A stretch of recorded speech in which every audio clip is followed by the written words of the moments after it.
তখনই সারা বিশ্বের ন্যায় আমাদের পরিকল্পনায় বাধা হয়ে দাঁড়ায় করোনা ভাইরাস। সারা বিশ্বে তখন এই করোনা মহামারী হতে উত্তরণে এক ধরনের হতাশা ও আতঙ্ক বিরাজ করতে থাকে। এরই মাঝে গত বছর 16ই মে 2020 আমি আনুষ্ঠানিকভাবে দায়িত্ব গ্রহণ করি এবং করোনা মহামারীর মাঝেই আমাদের সামগ্রিক কার্যক্রম চালু করার প্রচেষ্টা নিই। নতুন কর্মস্পৃহা ও কর্মপরিকল্পনা নিয়ে আমরা আমাদের বিস্তৃত কর্মযজ্ঞ শুরু করি এবং তারই ধারাবাহিকতায় আমরা এগিয়ে চলেছি। আমাদের কর্মপরিকল্পনায় প্রথমেই আমরা জনগণের মৌলিক সেবা নিশ্চিত করার উদ্যোগ গ্রহণ করি এবং করোনা মহামারীর মাঝেই যাতে নগরবাসীকে ডেঙ্গুর পীড়াদায়ক অভিজ্ঞতার মুখোমুখি না হতে হয় সেজন্য আমরা শুরু থেকেই মশক নিয়ন্ত্রণের উপর সবচেয়ে বেশি জোর দিয়েছি এবং মশক নিয়ন্ত্রণ কার্যক্রমকে আমরা নতুন করে ঢেলে সাজিয়েছি। আল্লাহর রহমতে আমরা সফলতা পেয়েছি। গত বছর ডেঙ্গুতে আক্রান্ত হয়ে ঢাকা দক্ষিণ সিটি কর্পোরেশন এলাকায় কোনো প্রাণহানি হয়নি। এবছরের জানুয়ারি ও ফেব্রুয়ারি মাসে কিউলেক্স মশকের উপদ্রব কিছুটা বাড়লেও আমাদের কার্যকর পদক্ষেপ গ্রহণের ফলে আমরা 2 সপ্তাহের মধ্যেই কিউলেক্স মশা নিয়ন্ত্রণে আনতে সক্ষম হই। ফলে সিটি কর্পোরেশন মশক নিয়ন্ত্রণে যে সক্ষম সে বিষয়ে জনগণের মাঝে আস্থার সঞ্চার হয়েছে। আমরা আশাবাদী গত মৌসুমের মতোই এবারও আমরা ঢাকাবাসীকে ডেঙ্গুর প্রকোপ থেকে মুক্তি দিতে সক্ষম হব।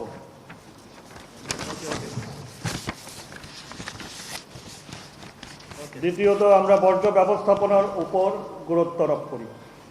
ঢাকা শহরই পৃথিবীর একমাত্র শহর যেখানে যত্রতত্র উন্মুক্ত স্থানে ময়লা আবর্জনা পড়ে থাকে।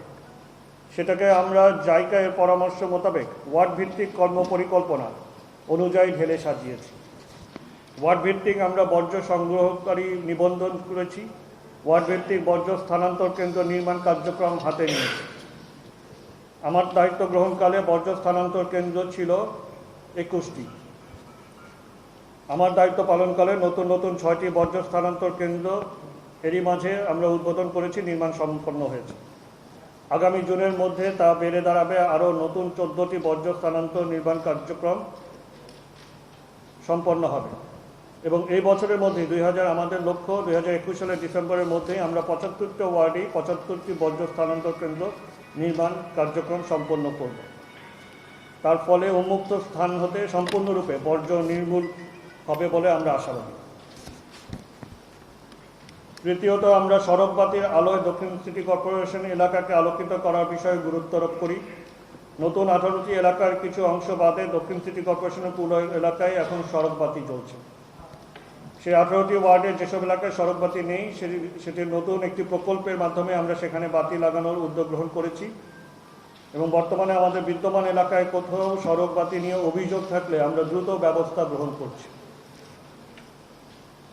তার ফলশ্রুতিতে সড়কবাতি নিয়ে এখন তেমন আর কোনো অভিযোগ পাওয়া যাচ্ছে না এবং পাওয়া গেলেই সাথে সাথে সেটা দ্রুত তাৎক্ষণিকই ব্যবস্থা নেওয়া হচ্ছে এবং রাতের মধ্যেই সেগুলো আমরা জ্বালিয়ে দেওয়ার ব্যবস্থা করছি। সড়ক মেরামত ও রক্ষণাবেক্ষণকে আমাদের কর্মপরিকল্পনায় 4র্থ প্রাধিকারভুক্ত কার্যক্রম হিসেবে গুরুত্ব প্রদান করা হয়েছে। সম্মানিত ওয়ার্ড কাউন্সিলরবৃন্দ এবং মাননীয়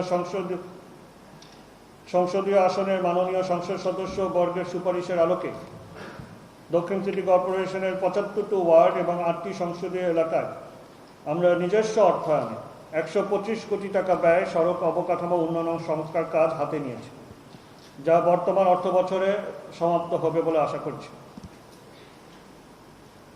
এছাড়াও বিভিন্ন এলাকায় ছোটখাটো সংস্কার কার্যক্রম চলমান রয়েছে।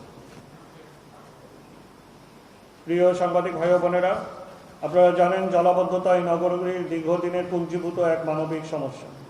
সামান্য বৃষ্টিতেই আমাদের প্রিয় এই নগরীর পানির নিচে তলিয়ে যেত, কিন্তু কেউ কখনো এই সমস্যার গভীরে যায়নি। গত বছর আমরা যখন দায়িত্বভার গ্রহণ করি তার পরবর্তীতেই বর্ষা মৌসুম আসে এবং ঢাকা উত্তর সিটি কর্পোরেশন মাননীয় মেয়র জনাব মোহাম্মদ আতিকুল ইসলাম সহ আমরা দুজনই এই সমস্যার গভীরে আলোকপাত করি এবং এই সমস্যা হতে উত্তরণে খাল নর্দমা জলাশয়গুলো আমাদের ব্যবস্থাপনা হস্তান্তরের জন্য আমরা সোচ্চার হই। আমি মাননীয় স্থানীয় সরকার মন্ত্রী জনাব তাজুল ইসলাম মাননীয় সংসদ সদস্যকে আন্তরিক কৃতজ্ঞতা এবং ধন্যবাদ জানাচ্ছি আবারও। তার যথাযথ উদ্যোগের ফলে এবং সময়োচিত সিদ্ধান্তের জন্য গত বছরের 31শে ডিসেম্বর আমরা ওয়াসার থেকে খাল এবং বক্স কালভার্ট সহ সকল নর্দমাগুলো আমাদের কাছে হস্তান্তর হয়। দায়িত্ব পেয়েই দক্ষিণ সিটি কর্পোরেশন 2রা জানুয়ারি 2021 সাল থেকে হতেই 2টি বক্স কালভার্ট, পান্থপথ এবং সেগুনবাগিচা ও 4টি খাল জিরানি, মান্ডা, কালুনগর এবং শ্যামপুর হতে বর্জ্য ও পলি অপসারণ কার্যক্রম শুরু করে। একই সাথে সেসব খালের সীমানা নির্ধারণ এবং অবৈধ দখলে থাকা জায়গা পুনরুদ্ধার কার্যক্রম আমরা করেছি। যেন এতে হতে অদ্যাবধি আমরা নিজস্ব অর্থায়নে সেসব খাল ও বক্স কালভার্টের পরিষ্কার পরিচ্ছন্নতা, অবৈধ দখল উচ্ছেদ ও খনন কার্য সম্পাদন করছি। আপনারা জেনে খুশি হবেন যে খাল ও বক্স কালভার্টগুলো হতে আমরা এ যাবৎ প্রায় 10 লক্ষ টন পলি ও বর্জ্য অপসারণ করতে সক্ষম হয়েছে এবং খাল ও বক্স কালভার্টগুলোতে দৃশ্যমানভাবে পানি প্রবাহ বৃদ্ধি পেয়েছে। ওয়াসার কাছ থেকে আমরা কমলাপুর ও ধলাইখাল পাম্প স্টেশন গ্রহণ করি। তার মধ্যে 6টি পাম্প যন্ত্রের মধ্যে কমলাপুরের 1টি এবং ধলাইখালের 2টি পাম্প যন্ত্র সচল করতে সক্ষম হয়েছে। আপনারা জানেন এগুলো আমরা যখন গ্রহণ করেছি সবগুলোই অচল ছিল এবং বাকি 3টি পাম্প যন্ত্র সচল করার কার্যক্রম এখন চলমান রয়েছে। একই সাথে আমরা 30টি ভ্রাম্যমাণ পাম্প যন্ত্র আমরা ক্রয় প্রক্রিয়ার মাধ্যমে সম্পাদন করছি। এগুলো আমরা বিভিন্ন যেই পানি উন্নয়ন বোর্ডের স্লুইস গেটগুলো রয়েছে সেই স্লুইস গেটগুলোর আশেপাশে আমরা স্থাপন করব এবং সেটার মাধ্যমে আমরা সে পানি নিষ্কাশনের ব্যবস্থা করব। আগামী মাসের 30 তারিখের মধ্যে কর্পোরেশনের 715 কিলোমিটার এবং ওয়াসার কাছ থেকে পাওয়া প্রায় 185 কিলোমিটার বদ্ধ নর্দমাগুলো পরিষ্কার কার্যক্রম সম্পন্ন করার লক্ষ্যমাত্রা নিয়ে আমরা নিরলসভাবে কাজ করে চলেছি। আমাদের সার্বিক কর্মকাণ্ডের ফলে এই বর্ষায় আমরা ঢাকাবাসীকে জলাবদ্ধতার কবল থেকে বহুলাংশে মুক্তি দিতে পারব বলে আমরা আশাবাদী। এখানে আরেকটি বিষয় আমি আলোকপাত করি যে এরই মাঝে আরও 103 কোটি টাকার মতো অবকাঠামো উন্নয়ন, নর্দমা সংযুক্ত মুখগুলো থেকে এবং নর্দমা সংযোগগুলো, নালা প্রশাখা, শাখা প্রশাখা, এগুলো সকল অবকাঠামো উন্নয়নে আমরা নিজ অর্থায়নে 103 কোটি টাকার কার্যক্রম হাতে নিয়েছি, যেটাও চলমান রয়েছে। এবং আমাদের যেই ফুটপাত এবং রাস্তার যেই সংযোগ, নর্দমার সংযোগ রয়েছে সেই মুখগুলো পরিষ্কার করার জন্য আমরা এরই মাঝে কার্যক্রম হাতে নিয়েছি। আমাদের সব কিছু আমরা এই সংক্রান্ত যত কর্মযজ্ঞ আমরা নিয়েছি কর্মপরিকল্পনা অনুযায়ী আমাদের লক্ষ্য হলো আষাঢ় মাস এর আগেই এই কার্যক্রমগুলো সম্পন্ন করা। সেটা হলো জুন মাসের মাঝামাঝি, 15ই জুন, পহেলা আষাঢ়ের আগেই আমরা এই কার্যক্রমগুলো সমাপ্ত করব। মূলত বর্ষা মৌসুমকে সামনে রেখে আমাদের এই সকল কর্মযজ্ঞ পরিচালিত হচ্ছে। আমরা প্রতিটি ওয়ার্ডে একটি করে খেলার মাঠ এবং উদ্যান প্রতিষ্ঠার উদ্যোগ গ্রহণ করেছি। ইতিমধ্যে লক্ষ্মীবাজার খেলার মাঠ ও মালিতলা পার্কের উন্নয়ন কাজ সমাপ্ত করে তা সকলের জন্য উন্মুক্ত করা হয়েছে। 4টি পার্ক ও 2টি খেলার মাঠের উন্নয়ন কার্যক্রম বাস্তবায়ন করা হয়েছে। এছাড়াও 6টি পার্ক ও 5টি খেলার মাঠের উন্নয়ন কার্যক্রম চলমান রয়েছে। এসব কার্যক্রমের মাধ্যমে আমরা যেমনি খেলার পরিবেশ ফিরিয়ে আনতে চাচ্ছি, আমাদের ছেলেমেয়েদেরকে মাঠে ফিরিয়ে আনতে চাচ্ছি, উন্মুক্ত জায়গা পরিবেশ আমরা আমাদের নগরবাসীকে দিতে চাচ্ছি। এরই মাঝে আমরা আমাদের 27 নম্বর আলিয়া মাদ্রাসার পাশে যে মাঠটা সেটাকে আমরা সংস্কার করছি, সেটা আমরা উন্মুক্ত করে দিব। আমরা মুক্তাঙ্গন যেটা দখল অবস্থায় ছিল আমরা দখলমুক্ত করেছি, সেটাও আমরা একটা খেলার পরিবেশ আমরা সৃষ্টি করব সেখানে। এভাবে যেখানে আমরা পাচ্ছি 7 নম্বর ওয়ার্ডে মানিকনগর, সেখানে আমরা উচ্ছেদ কার্যক্রম করেছি, সেখানে আমরা একটি উদ্যান এবং খেলার মাঠের ব্যবস্থা করব। এভাবে প্রত্যেকটা ওয়ার্ডে আমরা জায়গা ব্যবস্থা করছি, চেষ্টা করছি এবং সেখানে ব্যবস্থা নিচ্ছি। বিগত 1 বছরে আমরা প্রায় 120 কিলোমিটার রাস্তা সংস্কার উন্নয়ন 90 কিলোমিটার নর্দমা নির্মাণ ও উন্নয়ন, 45 কিলোমিটার ফুটপাথ নির্মাণ উন্নয়ন সহ 3টি ফুটওভার সেতু নির্মাণ করেছি। এছাড়া আরও 2টি ফুটওভার সেতু নির্মাণ, 3টি সামাজিক অনুষ্ঠান কেন্দ্র নির্মাণ, 3টি কবরস্থানের সংস্কার ও একটি শ্মশানঘাটের উন্নয়ন কার্যক্রম চলমান রয়েছে। জিরানি খাল, মান্ডা খাল, কালুনগর খাল, কাজলা খাল ও শ্যামপুর খালের পুনরুদ্ধারকৃত জমির প্রায় 15 কিলোমিটার দৈর্ঘ্যে সীমানা পিলার এবং সীমানা প্রাচীর কাজের সমাপ্তির পথে কর্পোরেশন বিভিন্ন এলাকায় 17টি নতুন গণশৌচাগার নির্মাণের কার্যক্রম গ্রহণ করা হয়েছে। এগুলো সকল কিছুই আমাদের নিজস্ব অর্থায়নে। অপরদিকে ঢাকা দক্ষিণ সিটি কর্পোরেশনের মালিকানাধীন জমির উপর ইসলামবাগ, হাজারীবাগ, নবাবগঞ্জ, মেরাদিয়া, সূত্রাপুর, মানিকনগর ও কাঁঠালবাগান এলাকায় কাঁচা বাজার নির্মাণ সহ মার্কেট নির্মাণ কাজের পরিকল্পনা গ্রহণ করা হয়েছে। নকশা প্রণয়নের কাজ চলমান। বিভিন্ন ওয়ার্ড কাউন্সিলর হতে 12টির মতো স্থানে কাঁচা বাজার নির্মাণের প্রস্তাব আমরা পেয়েছি, জায়গা পেয়েছি, সেগুলো আমরা নির্মাণ করব। প্রস্তাবিত জমির মালিক বিভিন্ন বিধায় তার সম্পত্তি বিভাগ কর্তৃক যাচাই বাছাই করা হচ্ছে। আমাদের লক্ষ্য প্রত্যেকটা ওয়ার্ড ভিত্তিক একটি বর্জ্য স্থানান্তর কেন্দ্র, একটি কাঁচা বাজার, একটি খেলার মাঠ এবং একটি সামাজিক অনুষ্ঠান কেন্দ্র। এই 4টি বিষয়ে আমরা প্রাধান্য দিচ্ছি, যাতে করে ওয়ার্ড ভিত্তিক যেই চাহিদা রয়েছে সেগুলো আমরা পূরণ করতে পারি। চলমান উন্নয়ন প্রকল্পের আওতায় বিভিন্ন ওয়ার্ডে আরও 24টি সামাজিক অনুষ্ঠান কেন্দ্র নির্মাণাধীন রয়েছে।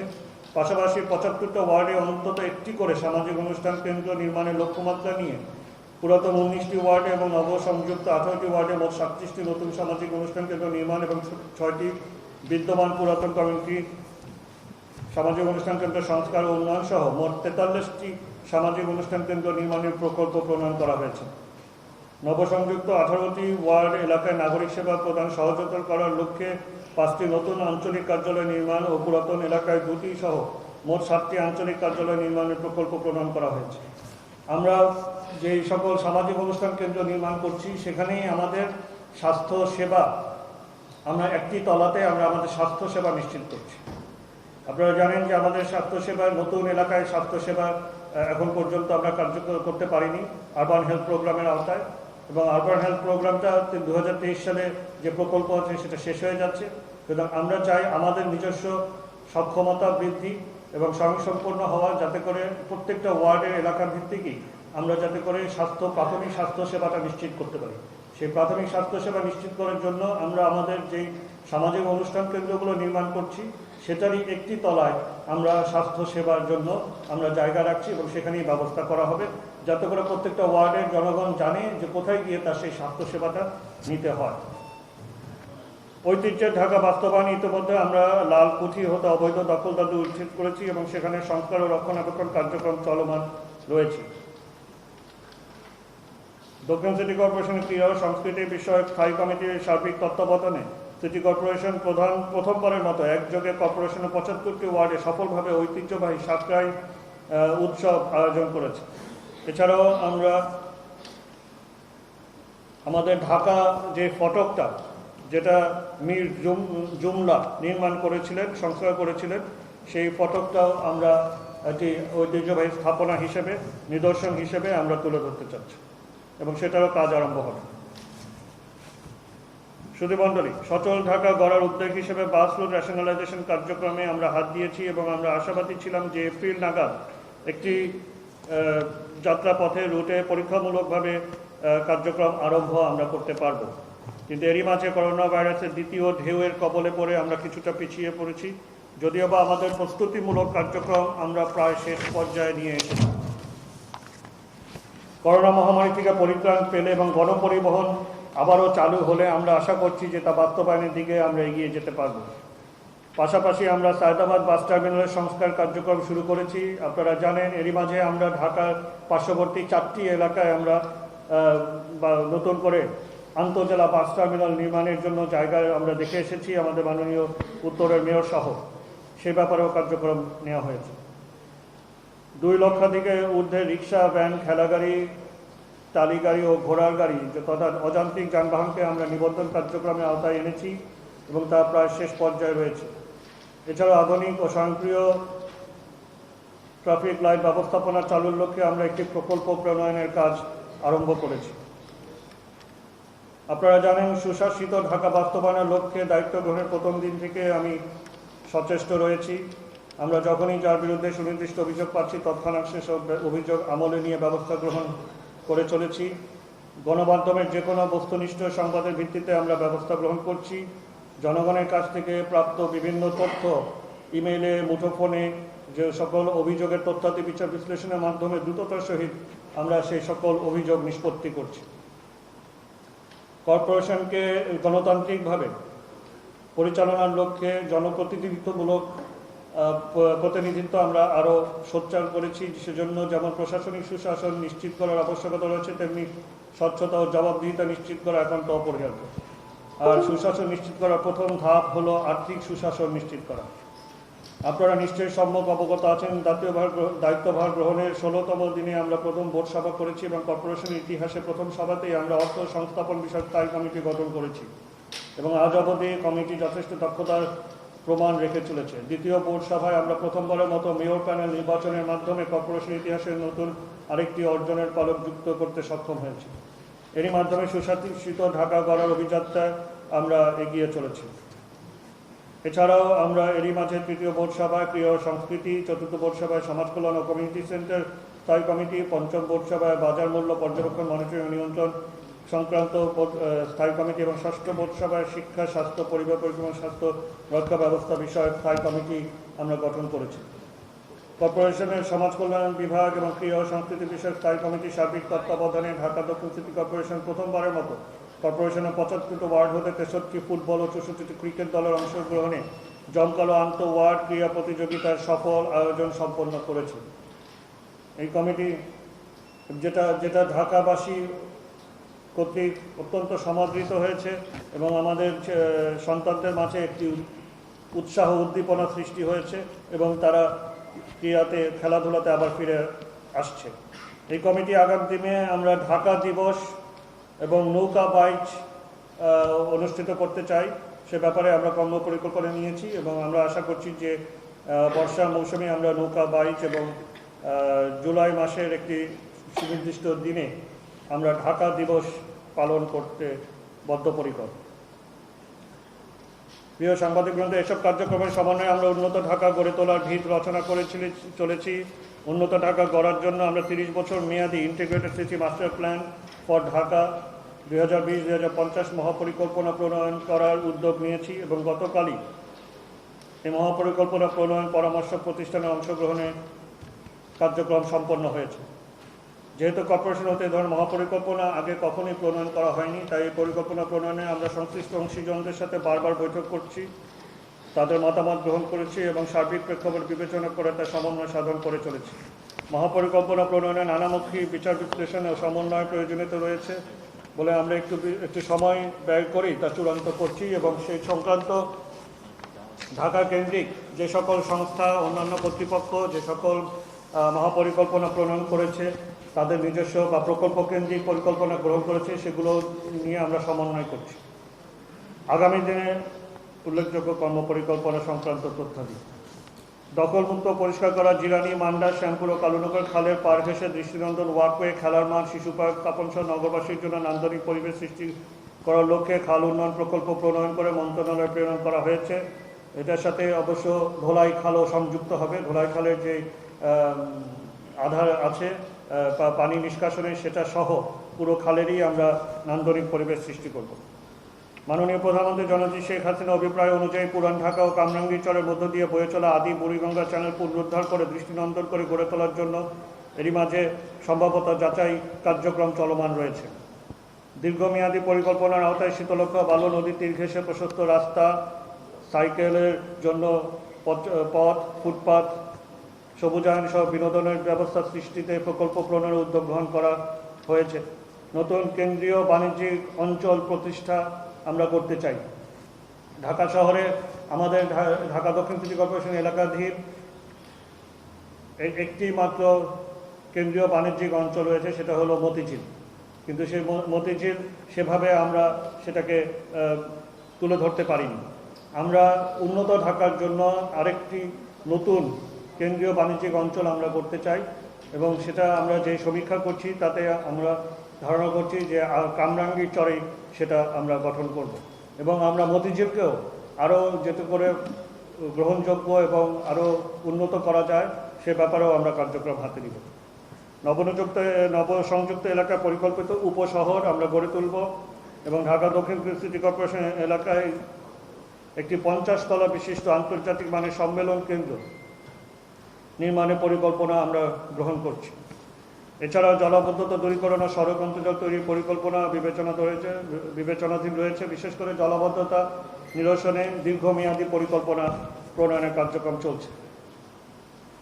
সম্মানিত সাংবাদিকবৃন্দ, করোনা মহামারীর প্রথম ঢেউয়ের চূড়ান্ত প্রকোপকালে গত বছরের 16 মে কর্পোরেশনের মেয়র হিসেবে আমি দায়িত্বভার গ্রহণ করেছি এবং বর্তমানে করোনা ভাইরাসের দ্বিতীয় ঢেউ মোকাবেলা করে আমরা এগিয়ে চলেছি। আমরা থেমে নেই। এর মাঝেই আমরা আমাদের কার্যক্রম পুরো দমে পরিচালনা করে চলছি। করোনা পরিস্থিতি মোকাবেলা করে মাননীয় প্রধানমন্ত্রী ঘোষিত 2041 সালের উন্নত বাংলাদেশ গড়ার অভিযাত্রায় আমরা 2041 সালের মধ্যে উন্নত ঢাকা গড়ে তোলার লক্ষ্যে সার্বিক কার্যক্রম পরিচালনা করে চলেছি।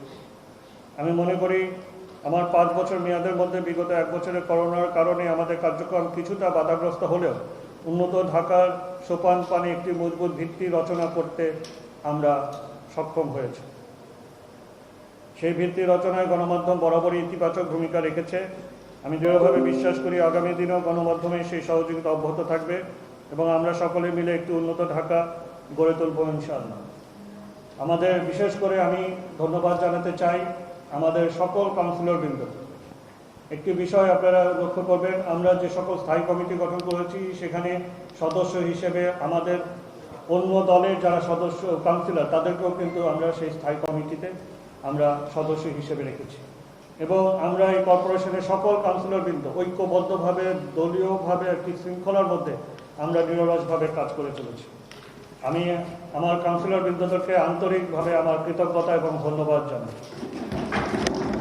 তার সাথে সাথে আমি উল্লেখ করতে চাই যে আমাদের এখন সিটি কর্পোরেশনের যেই ঊর্ধ্বতন কর্মকর্তাবৃন্দের যেই দলীয় একটি আমাদের রয়েছে, আমরা অত্যন্ত শৃঙ্খলার সাথে দলগতভাবে সিদ্ধান্ত নিয়ে আমরা কাজ করে চলেছি এবং সকলেই নিরলসভাবে পরিশ্রম করছি। আমি আমাদের প্রধান নির্বাহী কর্মকর্তা নতুন এসেছেন, এর আগেও আমাদের আরেকজন ছিলেন, নুরি সাহেব ছিলেন, তার আগে আমাদের শাহ মোহাম্মদ ইমদাদুল হক সাহেব ছিলেন। আমরা যৌথভাবে প্রত্যেকটা কর্ম পরিকল্পনা চুলচেরা বিশ্লেষণ করে আমরা সকলের মতামত নিয়ে তারপরে আমরা সেটা বাস্তবায়নে যাচ্ছি, যার কারণে আমরা ফল পাচ্ছি। আমি আন্তরিকভাবে আমার সকল কর্মকর্তা কর্মচারীদেরকে আমি আমার কৃতজ্ঞতা এবং ধন্যবাদ জানাই। ইনশাআল্লাহ এভাবে যদি আমরা দলগতভাবে ঐক্যবদ্ধভাবে আমরা কাজ করি, ইনশাআল্লাহ অবশ্যই আমরা অভীষ্ট লক্ষ্যে পৌঁছাতে পারব। আমি আপনাদের জ্ঞাতার্থে আরেকটি বিষয় তুলে ধরতে চাই। আমরা এই 11.5 মাস, না 11 মাসে 11 মাস 10.5 মাস হয়েছে, 11 মাস শেষ হবে। আমরা এরই মাঝে 524 কোটি টাকা রাজস্ব আহরণ করেছি করোনা মহামারীর মাধ্যমে। যে কোনো সংস্থা কর্পোরেশন যদি সুশাসনের আওতায় পরিচালিত করতে হয় তাহলে রাজস্ব আহরণ অত্যাবশ্যকীয়। আপনারা লক্ষ্য করবেন যে করোনা মহামারীর 2টি ঢেউ এই 11 মাসের মধ্যে হয়েছে। তারপরও আমি ঢাকাবাসীকে ধন্যবাদ জানাই যে তাদের সহযোগিতায় আমরা এই রাজস্ব আহরণ করতে পেরেছি এবং এখানে কোনো রকম বৃদ্ধি করা হয়নি। আমরা করের আওতা আমরা বাড়িয়েছি, আমরা আমাদের কার্যপরিধি বাড়িয়েছি এবং সেটার আওতায় আমরা আয় করেছি। আমরা কর হোল্ডিং এর মাঝে 193 কোটি টাকা আয় করেছি, যেটা সর্বোচ্চ এই পর্যন্ত। আমরা ট্রেড লাইসেন্স গত বছরের তুলনায় আমরা বৃদ্ধি করেছি এবং খাত আমরা যেহেতু বাড়িয়েছি সেই খাতের প্রেক্ষিতে আমাদের আয় এসেছে। সুতরাং আমরা এই পর্যন্ত 524 কোটি টাকা, এটা হলো 16 মে পর্যন্ত। সুতরাং এই মাসের বাকি 15 দিন এবং জুন মাসের মধ্যে আমরা আশা করছি যে এটা অবশ্যই 600 কোটি টাকা ছাড়িয়ে যাবে। যার ফলশ্রুতিতেই কিন্তু আমরা সাহস করে এই পর্যন্ত আমরা যে প্রকল্পগুলো এরই মাঝে মন্ত্রণালয়ে জমা দিয়েছি, এখন পর্যন্ত কিন্তু কোনো প্রকল্প পাশ হয়ে আসেনি যে আমরা কাজ আরম্ভ করব, কিন্তু আমরা বসেনি। আমরা সেই প্রকল্পের আওতায় আমাদের কাজগুলো এগিয়ে নিয়ে যাচ্ছি। আমরা এরই মাঝে আমাদের বর্জ্য স্থানান্তর কেন্দ্র নির্মাণ, আমাদের রাস্তা সংস্কার, 125 কোটি টাকার রাস্তা সংস্কার, আমাদের ব্যাপক বর্জ্য ব্যবস্থাপনায় যে খালগুলো পরিষ্কার এবং সকল কার্যক্রম, এই খরচ, আমাদের পাম্প আমরা ক্রয় করছি সেটার খরচ, আমাদের 103 কোটি টাকার জলাবদ্ধতা নিরসনের অবকাঠামো উন্নয়নের খরচ, এগুলো সবই আমরা নিজস্ব অর্থায়নে করে চলেছি। আমরা আশাবাদী যে সরকার এই করোনা মহামারী কাটিয়ে ওঠার পরে আমাদের প্রকল্পগুলো তারা অনুমোদন দিবে এবং আমাদেরকে সেগুলোর জন্য অর্থ ছাড় দিলে আমরা আরও ব্যাপকভাবে আগামী দিনগুলোতে আরও গতিশীলতার সাথে আমরা কাজ করে ইনশাআল্লাহ উন্নত ঢাকা গড়ার লক্ষ্যে আরও পুরোদমে এগিয়ে যেতে পারব। আবারও আপনাদের সবাইকে আন্তরিক কৃতজ্ঞতা, এটা বলেন না কেন, আন্তরিক কৃতজ্ঞতা এবং ধন্যবাদ জানাচ্ছি। এরই মাঝে আপনারা জানেন যে ওয়ার্ল্ড ব্যাংকের যেই টু ডু বিজনেস যেটার র্যাঙ্কিং আছে, সেখানে বাংলাদেশ ইনভেস্টমেন্ট ডেভেলপমেন্ট অথরিটি সাথে আমাদের একটি কাজের বিষয় ছিল যে ট্রেড লাইসেন্সগুলোকে অনলাইনে কার্যকর করা। সেটাও আমরা এরই মাঝে সম্পন্ন করেছি, যার মাধ্যমে ট্রেড লাইসেন্স এখন সম্পূর্ণরূপে কিন্তু অনলাইন প্রক্রিয়ার মাধ্যমে যে কোনো ঢাকাবাসী এবং বাইরের যারা উদ্যোক্তা বিনিয়োগকারী তারা সবাই কিন্তু এখন সেই সুবিধাটা নিতে পারছে। সুতরাং অনলাইন কার্যক্রমকেও আমরা ব্যাপকভাবে বৃদ্ধি করছি এবং ভবিষ্যতে আমাদের ইচ্ছা যে সকল কিছুই আমাদের অনলাইন কার্যক্রমে হবে। তো সেটাও যদি আমরা হতে পারি তাহলে যেমনি সুশাসন বৃদ্ধি পাবে, তার সাথে সাথে ঢাকাবাসী সেটার সেবাটাও আরও ব্যাপকভাবে নিশ্চিত হবে।